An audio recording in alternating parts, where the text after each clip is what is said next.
Okay, so moving on now, a film that I've been hearing a lot about. You actually saw it before me, and I finally got the chance to check it out. Like right Right. after work, Friday night. I was like, all right, this is the only time I have to sit down to watch The Last Black Man in San Francisco. Sat down, made sure my eyes was open, even though I was like tired as hell.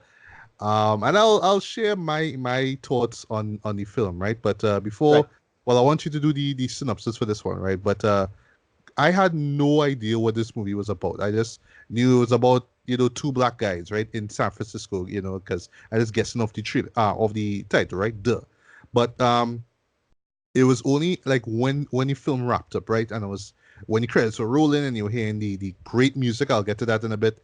I went up on the Wikipedia page and I was reading up just the history about it, and it's really quite fascinating to do. So, like the director of this, his name is Joe Talbot, right? He directed and produced this film. This is his debut, right? Like featured directorial debut.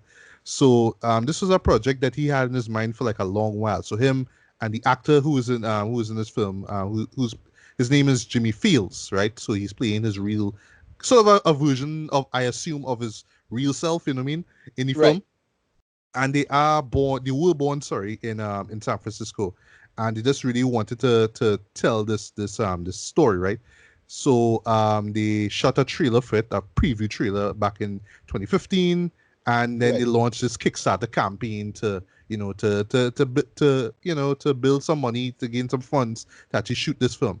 They also got some sponsorship from Sundance as well, and they just and they actually got some talented actors, some people I haven't seen in quite some time. Like I was surprised to see Tashina Arnold. You know what I mean? I haven't seen her in ages. You know what I mean? From Martin, who played Pam. Kids Yeah. actor parents.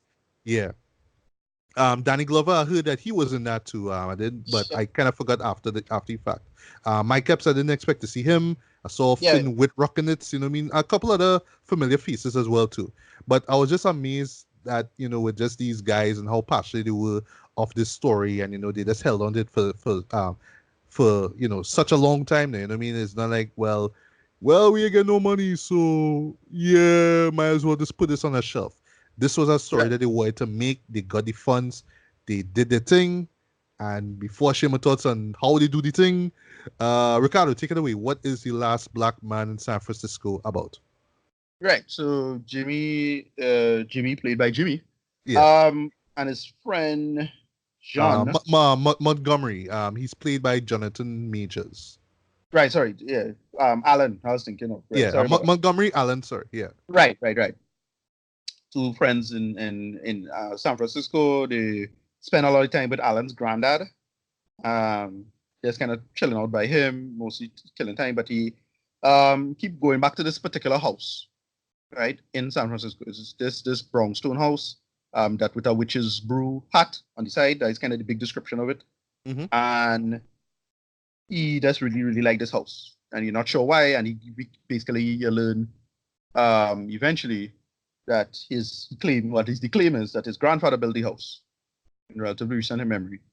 And he basically moved into the house, kind of a squatters' rights kind of thing. You ain't sure what going on there. Well, you learn later what went down. And yeah, it's just him having to just make sense of life in San Francisco, relationship with his father and his aunt, and just growing up in San Francisco. And well, you kind of explain why we don't really have that many black people in San Francisco. You get Yeah. into a lot Yeah. of Yeah. they get into a lot of stuff again. This is a common theme in the United States, which is, um, you know, gentrification, moving people Mm-hmm. out, not being able to afford housing, land ownership, and well, the history of the United States have a lot of chicanery when it comes to owning land. Anyone knows what redlining and blockbusting is, and all this thing. All these things kind of just in the ether and in the periphery of just a general human story about these two dudes just wanted to own a place, right? Yeah. That's kind of the basic premise, but I have a lot of deeper ideas going forward in terms of family, and especially with his dad. And yeah, that's a quick run through without getting into too much of the story. Right. We'll talk about now.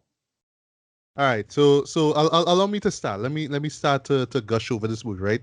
So Yeah. going in, like I say, I had no idea what to expect, right? But let me just get the obvious out of the way, right? This is one of the best looking shows I've seen, like in a long, long while. Yeah. Like cinematography, I reading the guy's name, Adam Newport Berra, is Oscar Yeah. worthy in my opinion. Like every shot in this film is just so impeccably, you Yeah. know, Very crafted, put well together. composed. Even if Yeah. it's even if they Well do composed. a little color correction here or there, I mean that's fine. But I mean just from framing for what's in the Yeah. shot to the colors, everything, it's just so vibrant, so beautiful. Like just every shot though.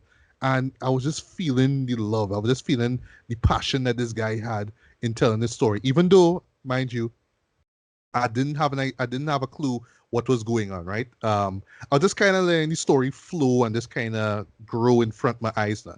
And I imagine for some that might take them away from it, but I was patient with it, even though I was tired that Friday night. So at first I was like, all right, not too sure what the real story is about here, but I kind of getting a message. I kind of getting this idea, or at least the portrait of San Francisco they painting here, because well, in my how I see it is like this is not it in a way it is what San Francisco is, but it's a kind of slightly exaggerated, sort of altered version of what it actually is. So it kind of reminds Right. me of Atlanta in a sense, where it's Right. Right. Atlanta, but Right. it's a kind of weird, quirky take on Atlanta Right. life and how people, maneuver there now, you know what I mean? So I got that same feeling. There's some absurdist humor here or there, kind of catches you off guard. There's this running gag going on about the water being poisoned. Um, Even a great moment with this pastor who shows up standing on this crate, and he's just doing like these daily Right. sermons, you know what I mean, about how the white man is trying to get rid of black men, and San Francisco's changed and all that kind of stuff. And I also like later on in the film where it shows like him just getting up and like literally treating this like if it's just a day at work, you know what I mean? Like this is something that he feels he has to do, and this is something that I loved about this film, where everybody kind of feels like this is who we are, this is our role, this is what we do, even though it doesn't really amount to much. I saw that in particular with these group of guys. Well, technically, they are the Greek chorus, quote unquote, in the film. At Right. first, I was Right. kind of wondering what their role was, but then later I was like, oh, okay, now I get. So Yeah. they Yeah. kind of like to amplify the mood of the story, what's going on. So they'll always be kind of like cussing each other out, your mama, the jokes and all that kind of Yeah. stuff. Yeah. But it's the point where But one character, even watching they them, kind of like, serve. why are They we kind doing of this serve. for? Like, why are we doing Yeah. They this? kind Like, of serve two purposes in that sense because they use right. They serve the outer universe Greek chorus role, right. but you got the sense that they represented kind of like quote unquote gangster life or Yes, this. yes, We yes. don't want to live like this. I want to move out of black neighborhood kind of thing now. Yeah. Because Right. like the way how they dress, how they all tatted out and all Right. that kind of stuff. It's very like that. And then, well, something happens to the chorus. I don't want to spoil what happens, but kind of Right. just, you know, kind of put things in focus in terms of their life, of just being a black man, in that area. Yeah. But yeah, just getting back to the absurdist stuff in a bit. Yeah, there are some moments though where like it just kind of watch it, yeah, where it just kind of comes out of nowhere, like what, what I mean, like some visual stuff, some side gags, and just how people kind of respond to it. And the ironic thing about it is that people just kind of normal to it, you know what I mean, like if you saw the things that the main characters saw in it, you just be kind of taken aback, but to them it's just another day, right? Just another day in San Francisco, right? So Yeah. is but that's something that you have to kind of sit down and kind of process. 'Cause at first it's like, all right, I don't know if I should laugh for this or kind of cringe, but at the same time it's like, Yeah. no, they're making a point here. And this is another thing I love about this story here, this film in general. Um, is that everything, even the kind of quirky moments, because yes, there's some quirky moments, there's some weird attempts at humor, but they all work because they're all trying to say something. It's all about something. If it's not just about the city, it's about the state, sorry, it's about the characters and how they're dealing with stuff. Even right down to Jimmy and well Montgomery, right, who's played by Jonathan Majors. The way how they move is kind of weird, a little quirky, right? But it's kind of Right. endearing in a sense. You know what I mean? Like, well, Jimmy in particular, he has this thing, this, well, I don't want to call it a side gag, but he's always with a with a skateboard, right? This guy in his 20s, and it had this great moment with his friend Montgomery, kind of like just running alongside him. You know what I mean? And then eventually they go on, they both like riding this skateboard and kind of looking at life while they're hearing the preacher talk, and Yeah. Yeah. you know what, just this montage of just people just walking and just how they pull it off. I mean, yes, I know they do some post production stuff, but I was like, but this looking real good. This is like the thought that they put into that though. That's amazing. I mean, just from a Yeah, visual perspective, but also showing how life is there. I mean, so just from a visual, and then well, that's what I touch on writing as well too. Um, it's not your traditional sort of structure. It's very unconventionally way how the story is told. Kind of feels more like kind of like time passing, more like okay, well, this happened today and this happens the next day. So it's not like a conventional narrative, but once again, you yeah, have to kind of let the story flow, and then you'll just see what they're getting at. You know what I mean? And what I got out of it basically is just, you know, um, characters kind of feeling as if, yeah, this is how things are. I can't really do anything about it. You know what I mean? So that's where I kind of saw that with the Greek chorus, like, we're just gonna be here. We're just gonna be on the corner smoking or whatever it is, just talking shit. That's what we're gonna do. And here we have these two guys who want better, right? And you see it in terms of how they treat this house. You know what I mean? They sneak in, they try to paint up this the house and whatnot, even though it's well at the time it's owned by this white brother and sister, right? Well, elderly brother and sister, right?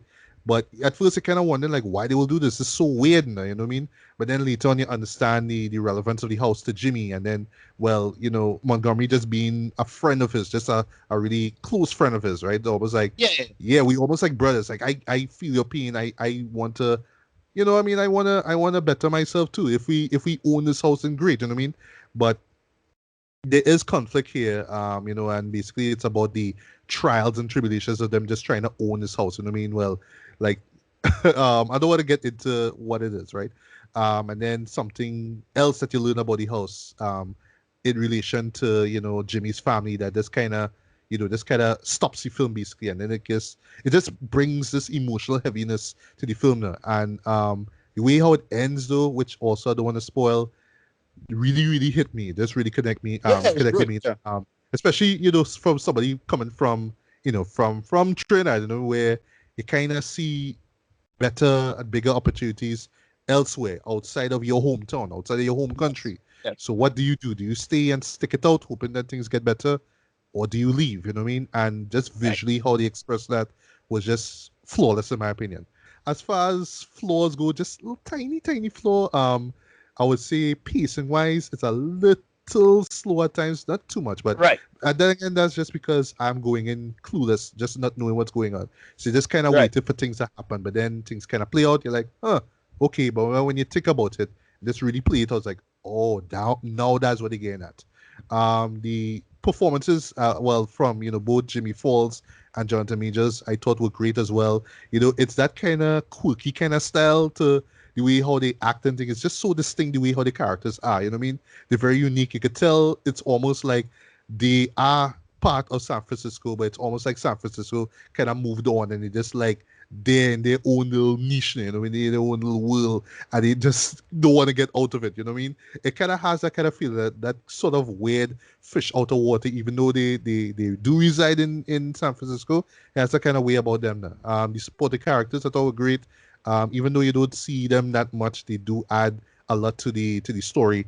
Um, a case in point, Mike Epps, this guy who just living in a car, you know what I mean? And it's just like, there's no real reason why, but he just prefers to just live there, you know what I mean? We have Yeah, Tichina Arnold, who plays Jimmy's aunt. She moved out basically, but she kind of sees, that driving him to just, to own something that you really feel is your thing, you know what I mean? yeah, It's always like she could have tell him, come live with me, but it's like no, she see that fire in him now. She see that, yeah, this house is what he wants now. Also, I really like the relationship with the grandfather, played by Danny Glover. You know what I mean? Somebody who kind of feel like he just still surviving. Basically that's his character. This kind of still surviving, even though well his generation kind of like non-existent. You know what I mean? What else I can say? Yeah. So visually, this is just some of the best filmmaking I've seen in a long while, though. Just every shot so impeccably just crafted and put together. The music, though, I thought was great. You know what I mean? Didn't expect it to be like classical and jazzy. A lot of yeah. like That's right. flourishes and all that. It A lot really of did remind me of like a Spike Lee joint. You know what I mean? Just how right. emotional the music was. And last but not least, before we get to your thoughts, another show this kind of remind me of because I didn't know this was a debut, right, until like after the fact. Remind me of a little show here, called. All right, this is me just going into film nerd mode now. Killer of Sheep. This was a film from 1978. It was directed by Charles Burnett, right? And this is style of it, how unique it was. You know what I mean? It was very low budget, very kind of like sort of cinema verity in a sense. But you know, he was showing these real characters in LA, I think it was, just in Right. Watts actually, just trying to survive. And oh yes, well the way how he shot it was more like Italian neorealism, the way how he did it, right? And you know, like you look at it and find it kind of weird, and I mean just from a visual perspective. But like when you go deep into the story, it's like okay, now I get why the style is that way, why the story is told this way, why it's just like a day in your life kind of vibe, that kind of thing. You know what I mean? And while I was watching this show here, I was getting that same feeling where it's not your traditional American film. It's done in this different way, not too different, not too unique, but just in a Right. very special way. Like everything that you see, even stuff that you don't understand that much, or this kind of takes you out of it a little bit, feels like it needs to be there. You know what I mean? From the Greek chorus to the weird visual cues, you know what I mean, all that kind of stuff. Everything feels like it fits in this sort of like alternate world that kind of still feels real and organic. So yeah, I mean, I talk long enough about it. Yeah, I really love this show though. This is hands on one of the best movies I've seen this year. I don't know if this is going to be top five, folks. I can't say that for sure. But as far as this year goes, yeah, this is definitely one of the year's best movies. So, Ricardo, agree or disagree? Dude, you pretty much covered it. I mean, I can't, Thank you. I, Didn't you know, I expect to don't love the much. show as much though, but I thought you would have come up with a little bit more deeper, like something I didn't get. But No, yeah, continue. it's one of those movies I have to give a couple rewatches because it was stuff that Yes. I'll admit when I watched it, I myself was kind of out it and a little tired, but I was just following it enough, and it roped me in enough for me to enjoy it. And I was just thinking of it like in the content. Because I really was expecting it to be more just like Blind Spotting. I was Right. expecting that. Where it was like raw emotion and Right, all but it we was get that. more urban. Like this is, Right. you know, We didn't really get that. We just got something a little more subtle, a little more laid back, but it was great. That last sequence involving the whole theater play thing was great. That is where it really it started to was, build up. yeah. Yeah. But what I just appreciated is just holy shit, this man just know how to shoot San Francisco itself. Mm-hmm. That with San Francisco have a kind of mix between a kind of it have very open spaces, but you could also get like a kind of claustrophobic vibe at the same time with the with Yes. the with the hills and then everything road, and you got that with this, and you could tell that you use like these you use a long lens, you could see I got these great shots on use again. The cinematography was just excellent, shot composition, stuff like that. Now, just from a world building emotional standpoint, and as the main character, um, you really, really feel for this character, in terms of just him just wanted to just have control of his life and all these manipulative forces, getting into a situation. And then, the stuff with the dad, I thought was really heartbreaking and unfortunate. Yeah, it Um, was. It was. Yeah. Oh, yeah, we and forgot to mention his dad actually. Well, Jimmy's dad actually appears in this. Well, sorry, not his real dad, of course, but yeah, right, his dad is a character in this film. right. But what they do with it, I didn't what they did with that, I didn't expect either. I thought that was kind of interesting, especially with that relationship and well, it had a big reveal involving that now.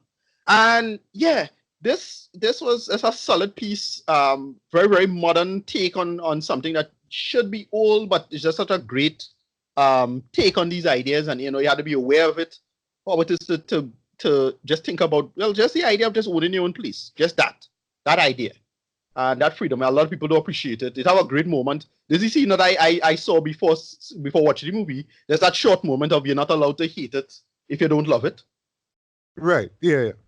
The city, and just a love letter to the city of San Francisco itself. San Francisco again is one of these cities you don't think about black people living in. It's one of those things that the United States have. Same thing with Portland, Oregon. Right. Because, well, if you get into the history of the city, it was designed like that. It was, it's a place that is very ostensibly liberal, but was very designed to be quite conservative historically. And have a lot of you're going to see that in the history of a lot of America, especially when if America want to have a very frank discussion about race, this is what you talk about. It's not about burning crosses and lynchings. Not just that. Have a whole history involving urban planning and who live in where and why and whatnot. And that is this got into that in a very subtle way and not being didactic, but just a solid character piece. Right? That's why it worked.